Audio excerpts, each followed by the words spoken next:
এমন একটা সাইড নাই তোমার দুর্বলতা নেই। পিপিলিকার কাছে আপনি আমি দুর্বল, মশার কাছে আমরা দুর্বল। পিপিলিকায় যদি মেজাজ গরম করে বনি আদম কেউ ঘুমাইতে পারবে না। মশায় যদি হরতালের ডাক দেয় বনি আদমের কপালে আর ঘুম নাই। ঠিক নেই? সংসদ ভবনে ঢুকতে অনুমতি লাগে না? মশার কোনো অনুমতি লাগে না? হ্যাঁ, কেমন পাওয়া! পৃথিবীর এক পরাশক্তি, বিশাল বড় সৃষ্টির ইতিহাসবিদ একজন বাহাদুর নমরুদ। এত বড় বীর বাহাদুর, যেই নমরুদ আমার আল্লাহকে মেরে ফেলার জন্য রেডি হয়ে গেছিল। নাউজুবিল্লাহ। না, সেই নমরুদের ইতি টানলো কে? বলেন না কেন? এবার মশার পাওয়ার কথা। এই এক মশাকে কেন্দ্র করে এত হাজার লাখ গরিবের পেটে খানার আয়োজন হয় মশার কারণে। মশায় কয়, আমি যদি না থাকতাম কত হাজার লাখ মানুষ না খাইয়া মরণের কারণ হইত। আমি এক মশার কারণে লাখো মানুষের খানার ব্যবস্থা হয়। আমি আসি বিদায় কয়েল আছে, আমি আসি বিদায় মশারি, আমি আসি এজন্যই স্প্রে।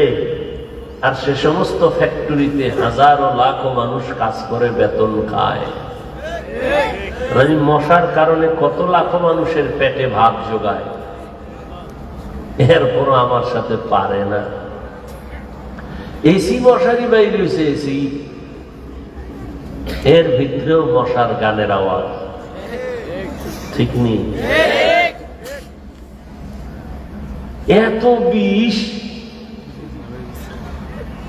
প্রয়োগ করেও মশা তাড়াইতে পারে না, এত পাওয়া। আরে মানুষ, তুমি মশার কাছেও দুর্বল, পিপিলিকার কাছেও বড় দুর্বল। একটা গরু যদি মেজাজ গরম করে, পৃথিবীর কোন মানুষ গাভীর দুধ দহন করে ঘরে নিতে পারবে না। কিন্তু আল্লাহ পাক মানুষের দুর্বল বানাইয়া সম্মান দিলেন সবার উপরে। এতটা সম্মান, মানুষের মতো জমিনের মধ্যে দুর্বল যেমন কোন প্রাণী নাই, ওই মানুষের মতো আবার সম্মানের কোন প্রাণী এই জমিনে আর নাই। মানুষ যেমন একদিকে দুর্বল, অপর দিক থেকে কি শ্রেষ্ঠ, সম্মানিত। নূরের তৈরি ফেরেশতারা এত দামি না, মাটির সৃষ্টি মানুষের এত দাম। এই কারণে শক্তিশালী পিপিলিকাও আমার গোলামি করে, মশা আমার গোলামি করে, বেয়াদবি করে না। গরু গোলামি করে, বাঘ গোলামি করে, মাছ আমার গোলামি করে। নদীর মাছগুলো যদি বলতো বনি আদমের হাতে ধরা দিব না, কেউ ধরা দিয়ে আনতে পারত না। ওই মাছ আপনার আমার কাছে দুর্বল হয়ে গেল। কারণ কি? আমার শক্তি বেশি এই জন্য না, আমি তো মাছের কাছে দুর্বল।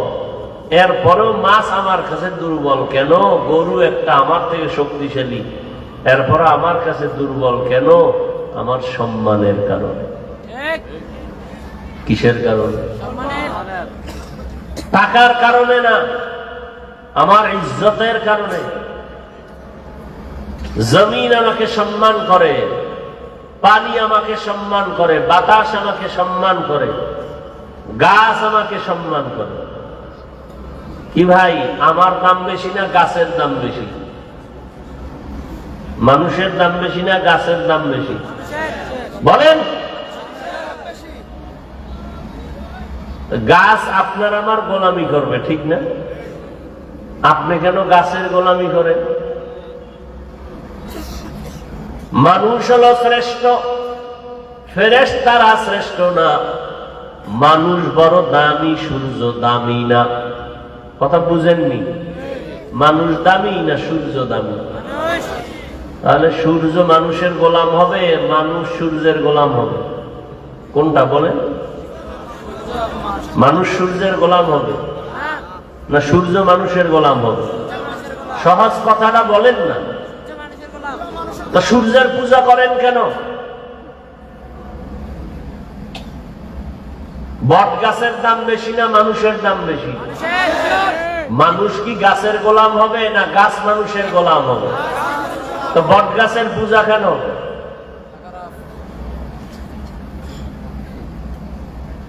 নাই এ দুনিয়ায়।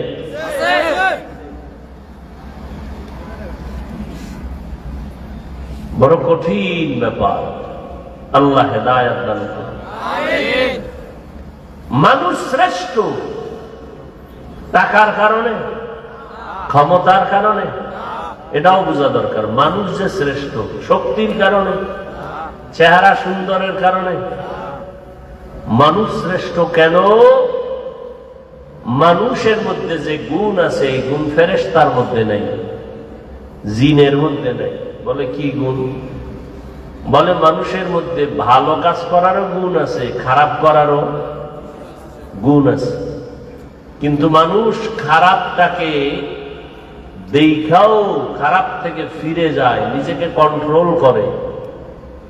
এই শুধু পাওয়ারের কারণে তার মর্যাদা। আর সে খারাপটা দেখিয়েও খারাপ কাজে যায় না কেন? নিজেকে কন্ট্রোল করে কেন? আল্লাহর আযাবের ভয়। এজন্য মানুষ দামি। সবসময় আল্লাহ আল্লাহ করে জিকির করা এত ফেরেশতারা করে। সবসময় আল্লাহর গুণগান গাইলেই যদি শ্রেষ্ঠ হয় তো ফেরেশতারা শ্রেষ্ঠ। ফেরেশতারা অল টাইম আল্লাহর গুণগান গায়, অল টাইম। গুনাহ করবে দূরের কথা, গুনাহ চিনেই না। কিন্তু মানুষের বড় দামি কেন? বলে বেশি বেশি বেশি বেশি নামাজ পড়ার কারণে না, রোজা রাখার কারণে না, তেলাওয়াতের কারণে না। মানুষের মধ্যে এমন একটা গুণ আছে, গুনাহ করার আকর্ষণ আছে, তারপরও গুনাহ করে না। আল্লাহর ভয়। কার ভয়? हर के दारत खौफे हक दर दिल मदाम, हर के दारत खौफे हक दर दिल मदाम, जन्नतुल मअवा दे हद उरा मकाम, जुज़्बा हक चीज़े मखाअद इंसुजा, फजले उआ मस्ते दर जुमला जहा। বেশি বেশি জিকিরের কারণে মানুষের সম্মান বাড়ে নাই, বেশি বেশি যাকাত দেওয়ার কারণে মানুষের সম্মান না। মানুষের একমাত্র সম্মানের কারণ হলো মানুষের ভিতরে গুনাহের আকর্ষণ আছে, তারপরও গুনাহ করে না। এই কারণে আল্লাহ মানুষের সম্মান বাড়ায় দিয়েছেন। ইন্না আকরামাকুম ইনদাল্লাহি আতকাকুম, আল্লাহ বলেন আমার কাছে ওই বান্দার দাম বেশি যার মধ্যে থাকবে তাকওয়া। তাকওয়া মানে আল্লাহর ভয়। আল্লাহর ভয় যার অন্তরে থাকবে সে কখনো গুনাহ করবে না। এই কারণে আল্লাহ মানুষের দাম বাড়ায় দিয়েছেন। কিছুক্ষণ কথা শুনবেন না মোনাজাত দিয়ে দেন? হ্যাঁ, এই কিছু মানুষ এও কোনো কাম নেই, আদব কায়দা নেই, মন চাইলে বসলো, মন চাইলে উঠে চলে গেল। এও কোনো মরণেরও চিন্তা নাই, বাঁচারও চিন্তা নেই, হালালও নাই, হারামও নেই, এও নামাজও নাই, রোজাও নেই। এ মানুষগুলো বড় সমাজের বোঝা। মানুষ বছর বছর বছর বছর ওলামায়ে কেরামের পিছনে থাইকাও, আল্লাহর হুকুম নবীর তরিকার পিছনে মেহনত করিয়াও সঠিক পথে থাকতে পারে না। এরপর কত কান্নাকাটি, কত দোয়া চাওয়া, কত মোনাজাত। আর যারা এই লাইনে নাই তাদের তো চিন্তাই নেই। আল্লাহ সবাইকে হেদায়েত দান করুন।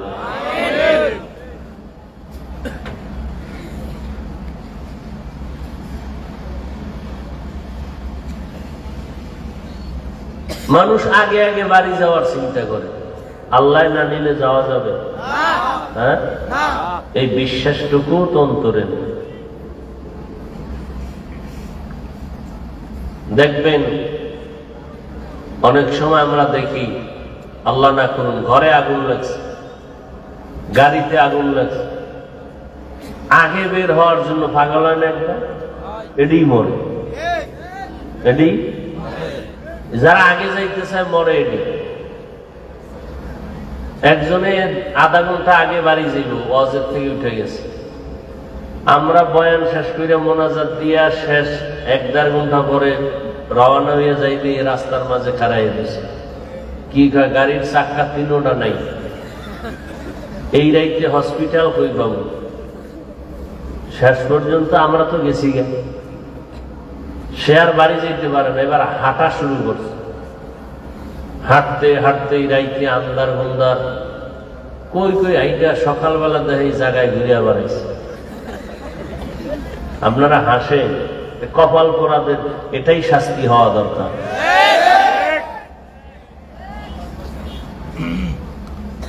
আল্লাহ হেদায়েত দান করুন।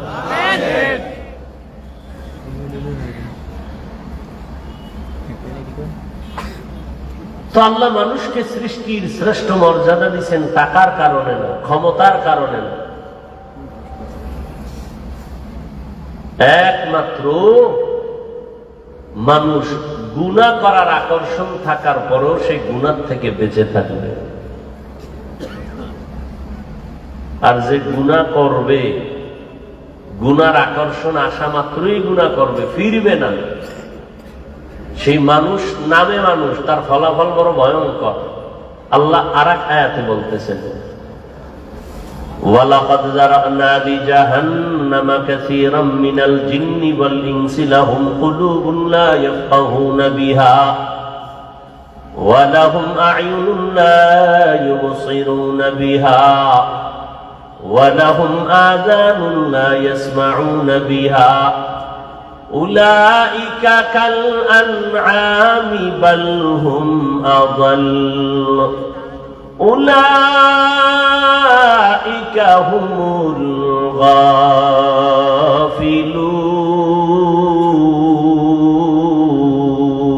গাফিলুন। আল্লাহ তাআলা বলেন, অধিকাংশ মানুষ জাহান্নামে যাবে। তারা কারা? যাদেরকে আমি চক্ষু দিলাম দেখে না, কান দিলাম শুনে না, কলব দিলাম ফিকির করে না। এরা শুধু মানুষ না, এরা পশুর সমান হয়ে গেল। উলাইকা কাল আনআম, এরা চেহারা সুরতে মানুষ, আসলে এরা পশুর সমতুল্য। কয় না না, তো কি?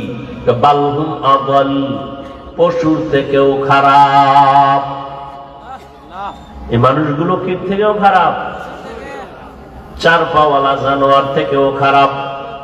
কারণ একটা গরুর এক বেলা খানা দেন না, নজর করে দেখবেন গরুটারে আপনি টাকা দেন না, বেতন দেন না, শুধু উপকারী নিলেন, গরুর কোন উপকার করেন নাই। বেত দিয়া মারলেন, কাঁধে জোয়াল উঠাইয়া হাল চাষ করলেন, দুধগুলো টাইনে নিয়ে গেলেন, বাচ্চাকে দিলেন না। গরুটারে খানা নাই, এত কষ্ট, এরপরেও দেখবেন গরুটা মালিকের বড় পাগল। কোরবানির বাজারে বিক্রি করতে গিয়া যদি বিক্রি করতে না পারেন, গরুটার গলায় রশি পেঁচায় দিলে মালিকের আগে গরু একা একা মালিকের বাড়ি হাজির। ঠিক নেই? মালিক আপনি কিছু দেন নাই, বরং আপনারে সব দিছে। দেওয়ার পরে আপনি দিলেন গরুরে কষ্ট, এরপর আপনার জন্য পাগল। আর আল্লাহ মালিক আপনাকে আমাকে সব দিছেন, আমি কিছুই দেই নাই। আল্লাহর দেওয়া জিনিস পাইয়া শুকর আদায় না করিয়া বিরোধিতা করলাম, তার মানে আমি গরুর থেকেও খারাপ। একটা কুকুরের দিয়ে তাকায় দেখবেন, মালিকের থেকে কোনো টাকা নাই, খানা নাই, বরং লাত্তি পায়, গালি পায়, তারপরও মালিকের বাড়ি পাহারা দেয়। ঠিক নেই? গরু কুকুরটা কখনো মালিকের সাথে বেয়াদবি করে না, মালিকের আঘাত দেয় না, কামড় দেয় না। কুকুরটা সারা রাত না খাইয়া বাড়িটা পাহারা দেয়, মালিকের থেকে কিছুই পাইল না, বরং জীবনটা মালিকের দিয়া দিল। আর আপনি আমি মালিকের থেকে সব পাওয়ার পরে মালিকের জীবন দিব দূরের কথা, আরো বিরোধিতা করতেছি। তাহলে বোঝা গেল আমি কুকুরের চরিত্রের থেকে আমার চরিত্র খারাপ। তাহলে যেই মানুষটা ফেরেশতার থেকে দামি, সেই এক ধরনের মানুষ এখন পশুর থেকেও কি খারাপ। গর্ব সূরাত আদমি ইনসাবুদে अहमद अबू जहल हम एक साबुदे आदमीरा आदमीयत लाज़िमस औदरा गर्बु नबशुद ही जमास। আল্লাহ বলেন আমি তোমাকে দুর্বল করে বানাইছি, তুমি খানার বেলায় দুর্বল। আগের দিন মানুষে যে খাইতে পারত ওই পরিমাণ এখন খানেওয়ালা আছে কেউ নাই।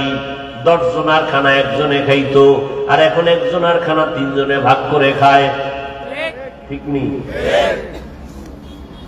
একটা পেয়ারা 10টা পেয়ারা একজনে খাইলেও জিহ্বায় লাগে না, আর এখন একটা পেয়ারা একজনে খাইতে পারি না। খানার বেলায় কতটা দুর্বল, ঘুমের বেলায় দুর্বল, মেধার বেলায় আমরা দুর্বল।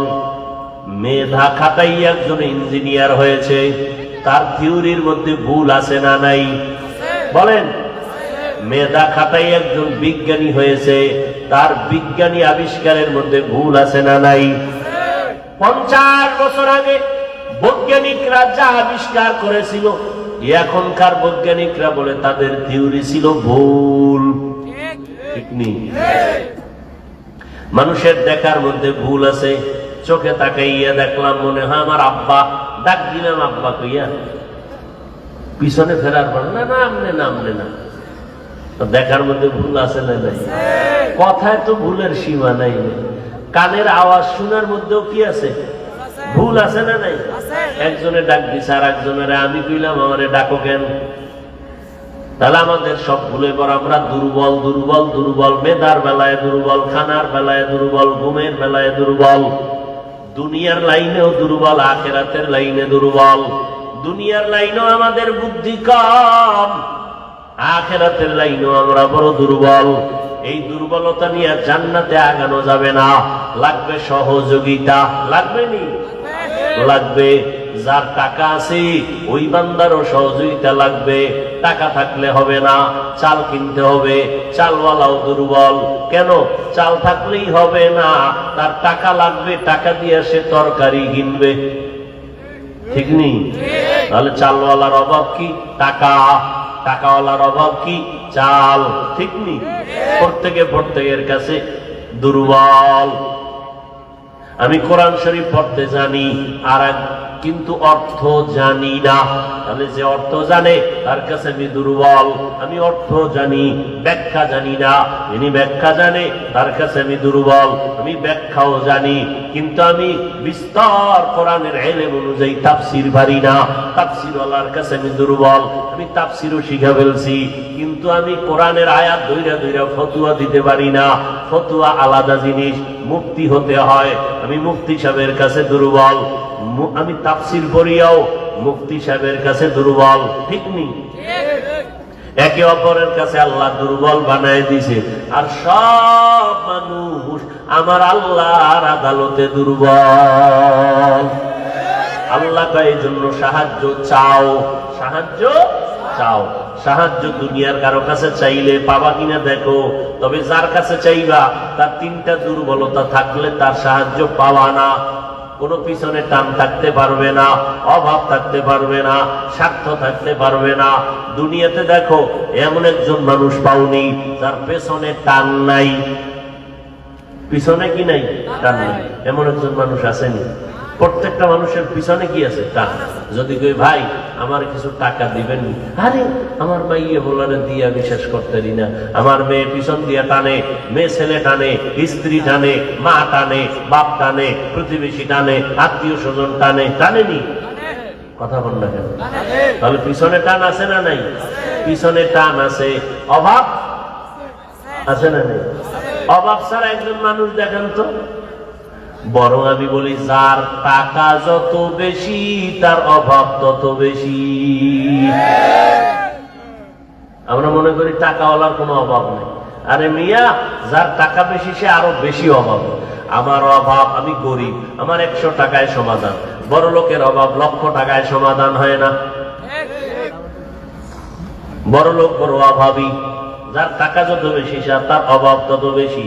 তাহলে দুনিয়াতে একজন অভাব ছাড়া কোনো মানুষ। 3 নাম্বার কি বলছিলাম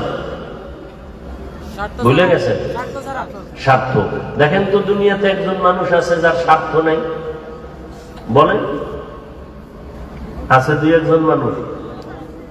কোন বিশ্বাস আছে নিজের স্বার্থ নাই? আমি 2 জন পাইয়াও স্যারেন্ডার হয়ে গেছি, এর মধ্যেও ঝামেলা। একজন পাইছিলাম আমার মা, আর একজন পাইছিলাম আমার বাবা। মনে করছিলাম এদের ভিতরে স্বার্থ নাই, কিন্তু সোনার বাংলাদেশে তাকায় দেখি স্বার্থের টানে কত মা কত বাবা সন্তানের জবাই করে, জেলখানায় ঢুকায়। নাই? স্বার্থের টানে সন্তান মা বাবার বিরুদ্ধে মামলা করে, জেলখানায় ঢুকায়। তাহলে আসলে স্বার্থ ছাড়া কেউই নাই। একমাত্র কোনো অভাব নাই, স্বার্থ নাই, পিছনে টান নাই, একজনই আছেন, তিনি কে? ইয়া আইয়ুহান নাস আনতুমুল ফুকারাউ ইলাল্লাহ ওয়াল্লাহু হুয়াল গানিয়্যুল হামিদ।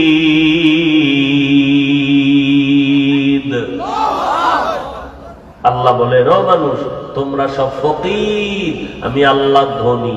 শুধু ধনী না, আমি প্রশংসিত ধনী। দুনিয়ার সব ধনী প্রশংসিত না, বরং ধনী যাদের তাদের পেছনে আছে বদনাম। আছে না নাই? 50 লাখ টাকা দিয়ে এরপরে আমার নাম সুন্দর করে দাও, আলহাজ না লেখলে মাথা গরম। ঠিক নি? দুনিয়ার ধনীরা সব হলো তাদের নামের পাগল, কিন্তু আল্লাহ বলেন আমি এমন ধনী, আমি প্রশংসিত ধনী। দুনিয়ার সবাই আমার বিরোধিতা করলে আমি প্রতিবাদ জানাই না। আমি আল্লাহ গরিবেরও দেই, আমার দুশ্মনেরও দেই। আমি স্বার্থপর না যে আমার যারা ডাকে তাদের দিব, যারা ডাকে না তাদের দিব না, এমনটা না। আমি সবাইকেই দেই, আমার দরজা সবার জন্য খোলা। অতএব তোমরা আমার কাছে সাহায্য চাও, আল্লাহ দেও কইলে হবে না, নিয়ম অনুযায়ী চাও। আমার আল্লাহ দেওয়ার জন্য একটা সময় আসেন, ফজরে, জোহরে, আসরে, মাগরিবে, এশায় না। আল্লাহ প্রতিদিনের রাতের শেষ ভাগে প্রথম আসমানে আসেন বান্দাকে দেওয়ার জন্য। অতিও গভীর হয় রজনী যখন, নীরবে প্রভুর নাম জপিও তখন। প্রভুর করুণা যদি পাইবারে চাও, গভীর রাতে উঠে প্রভুর গুণগান গাও। ও ও টাকাওয়ালা, আপনার টাকা লাগবে, আল্লাহর কাছে চান। আল্লাহ ওয়াদা করেছেন, বান্দা চাইতে দেরি, আমি দিতে দেরি করব না। ও বান্দা, আপনার সুস্থতা দরকার, আল্লাহর কাছে চাইবেন। যা দরকার সাহায্য কার কাছে চাইবেন? জোরে কোন। আল্লাহর কাছে চাওয়ার একটা টাইম আছে না নাই? কোন টাইম? শেষ রাত। আপনি ঘুমায় থাকেন তো চাইবেন কখন আর পাইবেন কখন? আল্লাহ দেওয়ার জন্য আসছে না, আপনি রয়েছেন ঘুমাইয়া, তা আপনি পাবেন কিভাবে? এই জন্য যারা চাইছেন তারা পেয়ে গেছেন। টাইম মতো চাইতে হবে। আল্লাহ বলেন, ভোর রাত্রে আমি আইসা বান্দাকে ডাকি, কি দরকার আমার কাছে চাও। ফেরাউন না, আল্লাহর কাছে চাইছে, আল্লাহ দুনিয়া চাই, আখিরাত চাই না। আল্লাহ দিয়ে দিছেন। আপনার যা লাগবে আল্লাহর কাছে চাইবেন। এবার আল্লাহ কয়, চাওয়াটা হতে হবে দুই নিয়মে। কয় নিয়ম? দুইটা গুণের সাথে চাইতে হবে, দুইটা শর্ত। এক নাম্বার, তাড়াহুড়া করা যাবে না, ধৈর্য লাগবে। কি লাগবে? বিসবরি। দ্বিতীয় লাগবে ওয়াসসালাহ, নামাজ। আজকে আপনার আমার মধ্যে ধৈর্যও নাই, নামাজও নাই, ধৈর্যের দও নাই, নামাজের নও নাই। নামাজ যারা পড়ি মানুষকে দেখাবার জন্য পড়ি, আল্লাহর জন্যই যদি নামাজ পড়তাম তো নামাজ পড়ে মিথ্যা কথা বলতে পারতাম না, নামাজ পড়ে সুদের ব্যবসা করা যাইতো না। অনেক নামাজি আছে সুদের টাকায় ব্যবসা করে, আছে না নাই? নামাজ পড়ে মিথ্যা বলে, নামাজ পড়ে দাড়ি কাটে, নামাজ পড়ে বেপরদায় চলে। আসলে নামাজটা নামাজের মতো হবে না। নামাজ আল্লাহর জন্য, নামাজ ধৈর্য। দুইটা জিনিস নিয়ে আল্লাহর সাহায্য কামনা করো, আল্লাহ রাস্তা খুলে দিবেন। এতদিন ধৈর্য ধারণ করতে পারো নাই, নামাজটা নামাজের মতো পড়তে পারো নাই। আল্লাহর মোহাব্বত নিয়ে নামাজ পড়বা। আমি আল্লাহর সামনে দাঁড়ায় গেলাম, এখন আমি আল্লাহকে দেখি, না হয় আল্লাহ আমাকে দেখেন। আমার মনটা কোন দিকে যায় আল্লাহ দেখতেছেন, আমার খেয়াল কোন দিকে যায় আল্লাহ দেখতেছেন। আমি সূরাটা কেমনে পড়ি আল্লাহ শুনতেছেন। আমি ভুল পড়ি না শুদ্ধ পড়ি, কেউ না শুনলেও কে শুনেন? আল্লাহ। আমি আল্লাহকে শুনাইয়া শুনাইয়া পড়তেছি। এই নিয়ত কইরা আল্লাহর জন্য নামাজ পড়ো। এতদিন পারি নাই বলিয়া হাল ছাড়লে হবে না। এখন থেকে তওবার দরজা খোলা, আল্লাহর কাছে বলতে থাকো, ও দয়ার মালিক, জীবনে তো বড় অপরাধে কম করি নাই, নাফরমানি কম করি নাই। আয় আল্লাহ, গুনার কারণে আমার হাত না পাক, আমার চোখ না পাক, আমার জিহ্বা না পাক, আমার অন্তর না পাক। আমার গুনার কারণে মনে হয় যেন আমার স্ত্রী কষ্ট পায়, আমার গুনার কারণে আমার সংসারে অশান্তি, আমার অপরাধের কারণে ব্যবসায় কোনো লাভ নাই, আমার গুনার কারণে আমার পরিবারে অশান্তি, আমার গুনার কারণে বারবার সন্তান অসুস্থ, আমার গুনার কারণে মেয়েটা অসুস্থ, আমার গুনার কারণে বুঝি আল্লাহ তুমি বেজার হয়ে গেছো, এই কারণে আমার সংসারে বিপদ। ঠিক নেই? সংসারে বিপদ কেন? ছেলে অসুস্থ কেন? নিজের গুনাহ দিয়ে তাকাও। আমার অপরাধের কারণে আমার সংসারে ঝামেলা, পরিবারে ঝামেলা, আমার অপরাধের কারণে, গুনার কারণে ব্যবসা নাই, আমার ব্যবসায় কোনো লাভ নাই, আমার চাকরি টিকে না, আমার ব্যবসা টিকে না, আমার গুনার কারণে। ও আল্লাহ, আজকে থেকে তওবা করে নিলাম, আর নামাজ ছাড়বো না, বেপরদায় চলবো না, মা বাবারে কষ্ট দিব না, উলামায়ে কেরামের পরামর্শ নিয়া 5 ওয়াক্ত নামাজ পড়ব, ব্যবসা করি, চাকরি করি, লেখাপড়া করি, আল্লাহর নবীর তরিকার বাইরে চলবো না। তওবা করার মতো যদি অন্তর তৈরি হয়, মুনাফিকি না থাকে, অন্তরে যদি কোনো দুর্বলতা না থাকে, খাঁটি তওবার নিয়তে দুটো হাত আল্লাহকে দেখায় দাও। আয় আল্লাহ, হাতগুলো কবুল করে নেন, তওবা কবুল করে নেন, তওবার উপরে মজবুত হইয়া চলার মতো তৌফিক দান করেন। আমিন। আলহামদুলিল্লাহি রাব্বিল আলামিন, ওয়াসসালাতু ওয়াসসালামু আলা সাইয়্যিদিল আমবিয়াই ওয়াল মুরসালিন ওয়া আলা আলিহি ওয়া আসহাবিহি আজমাইন। ইয়া আরহামার রাহিমিন ইয়া আরহামার রাহিমিন ইয়া আরহামার রাহিমিন রব্বিরহামহুমা কামা রাব্বায়ানি সগীরা اللهم إنك عفو كريم تحب العفو فاعف عنا اللهم إنا نسألك رضاك والجنة ونعوذ بك من سخطك والنار উদয়ার মালিক গুনার বোঝা নিয়ে আপনার দরওয়াজায় হাজির